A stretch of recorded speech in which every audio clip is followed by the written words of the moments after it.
Hey guys, welcome back. So I hope you enjoyed part one of the Burrow speed build, and as promised, I have now got part two ready for you guys. So this part is where the build all slowly starts to come together, and we're going to get all the furnishing done, all the bedrooms, and then the landscaping as well. So just starting off in the living room, one of my main concerns with this is that I wasn't I wouldn't have been able to make it look magical enough. And that is mostly because I just don't use CC in my games. So what I've tried to do is just use all the debug items and basically just fill it up, fill the rooms up and make them look magical. But then of course we do have some items like definitely like the more candle-esque looking lights and some of the older items featured in the room.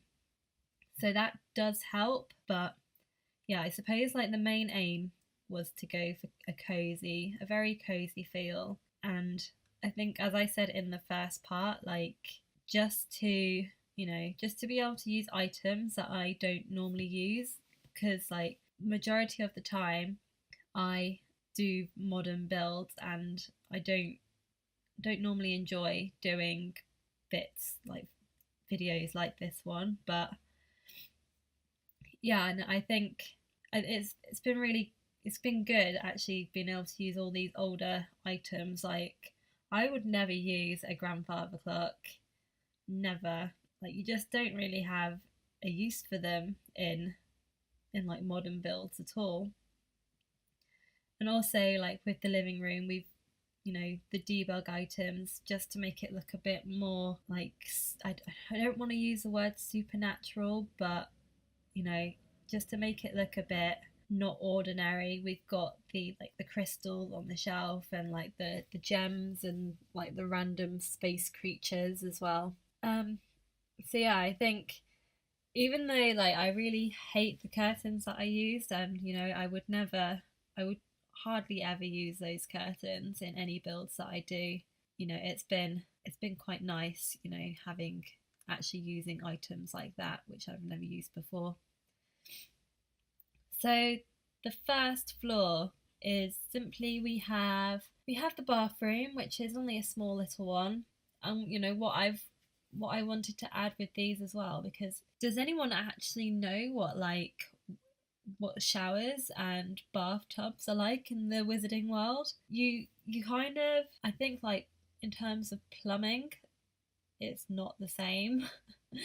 I don't even know how to describe this. You would expect that, you know, seeing that. So there's a scene in Harry Potter where I can't remember which film it is, but it must be the Order of the Phoenix, when Ron's dad is going on the London Tube, and he's literally has no idea of how like the electronic system of going through the barriers works, and he's like completely amazed by it.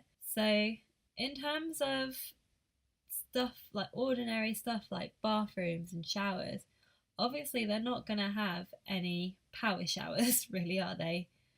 So in the bathroom, I mostly like, I think there's two bathrooms in this build, and that they are mostly using like the more Victorian item-esque bits from the vampires pack.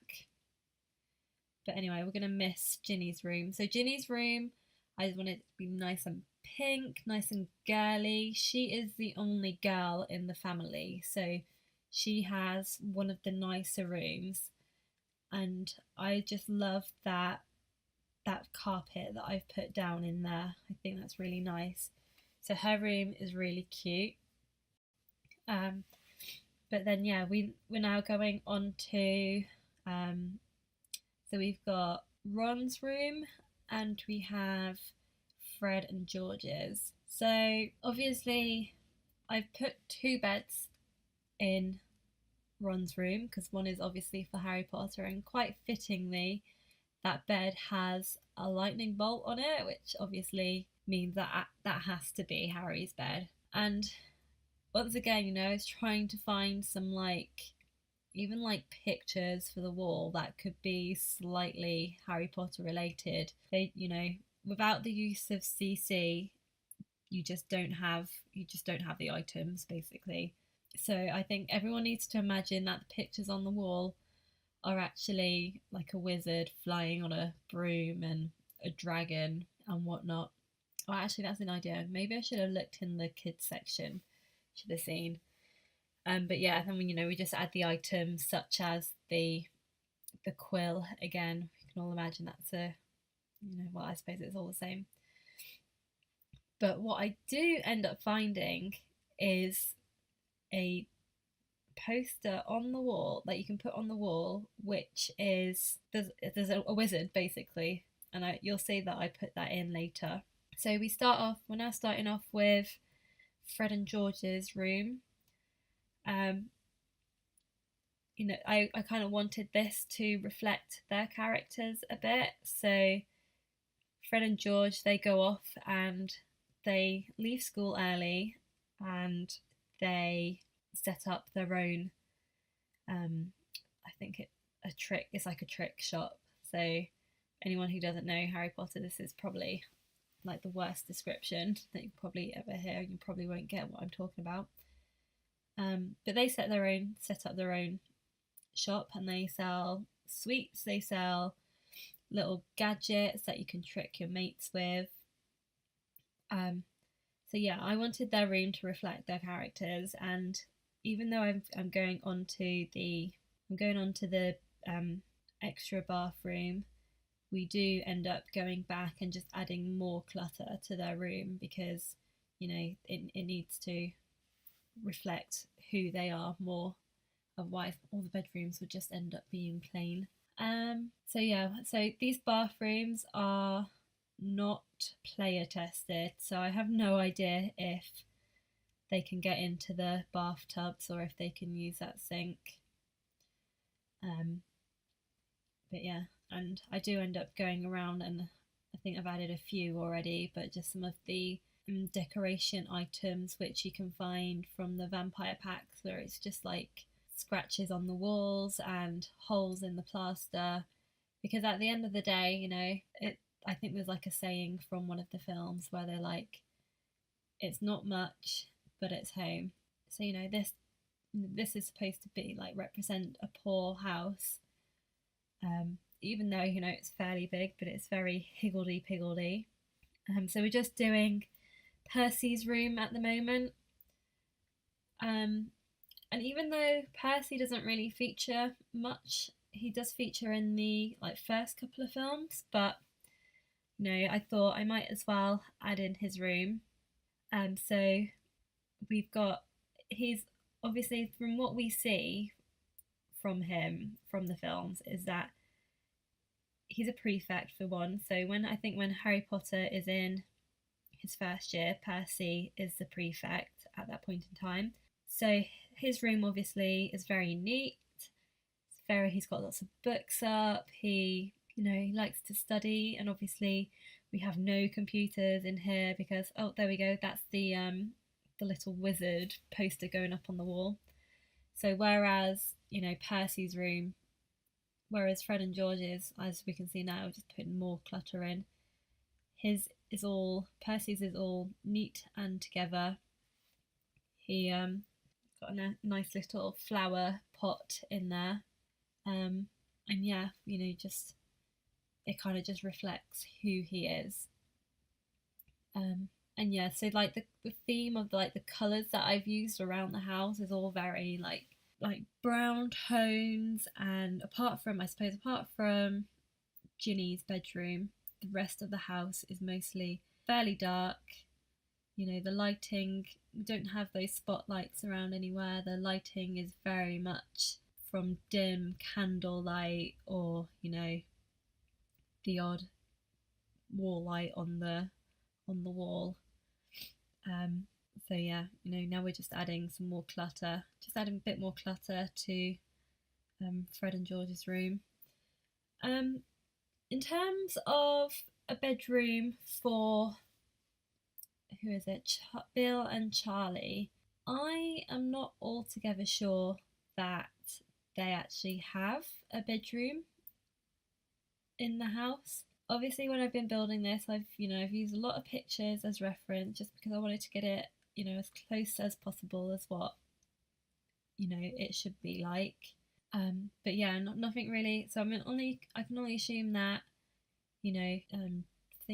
Charlie and Bill's room would have been perhaps Ginny and Ron's room at one point.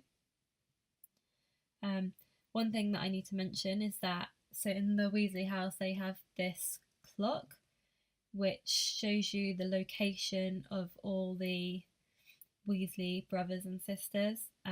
I wasn't too sure, I couldn't really remember what that looked like. So we have the grandfather clock in the living room, and I also put a little watch on the a little clock on the wall in the kitchen, and that is supposed to signify the Weasley clock, which shows where all the family members are. So yeah, just going through to Mrs. Weasley and Mr. Weasley's bedroom. So once again, there aren't very many reference pictures of what their bedroom would actually look like. I do know that they have a portrait of each family member on the wall. So I think we have a couple of pictures from the vampire pack, and that's supposed to be, and I think they're like vampires in those pictures, but that's supposed to be the Weasley family. But yeah, I kind of left their room fairly quaint, I'd like to say. We've got candles on the sides, and it's all very dimly lit, but there's like a nice little reading nook in the corner, so Mrs. Weasley, Molly, can read a few books and get away from the family in there. So yeah, that's pretty much everything now for the inside. For the outside, we do end up rearranging where everything's put. We've got the little shed where I didn't do any decorations inside that. I don't really feel the need to be honest. But yeah, that's the shed where I think Arthur does all his magic testing and all his, well, I wouldn't say what's it called, magic testing, it's probably his muggle testing, where he tries out all the muggle gadgets in his little shed. And then we've got the famous flying car there as well. So yeah, at this point I wasn't really too sure of the layout of how I wanted this house to sit. It kind of confused me a little bit with where I should put everything, but we get there in the end. And we don't really do much to the landscaping. As I've probably said before, landscaping, I'm not a fan of it, to be honest. So yeah, that's one question actually, if anyone knows how, once you've painted the floor and you go back and once you've painted the floor and you quit out your game, so you can't go undo, how do you then get the grass to be exactly the same as how it used to be? Because I have no idea. There's one thing that I just can't do. I found it really hard to place the trees for some reason. I didn't really want to add like too much, because in terms of around the Burrow there isn't really much. It's just like nice rolling hillsides and whatnot, but I kind of feel like my trees are a bit lazily placed. They doesn't look natural. And also I find this quite a lot, to be honest, like my placing of plants and trees and whatnot just never really look like they should be there. But yeah, this is pretty much everything now. Just going for the final little terrain painting. But yeah, if you've really enjoyed this video, please let me know. And also, if you feel like, there should be some improvements and I've just done something completely wrong, also let me know in the comments. Please subscribe if you haven't already, like the video and comment below. Hopefully I shall see you next time on my next video. have a lovely week or weekend. I don't really know when I'm going to be posting this, but anyway, have a nice day. Bye.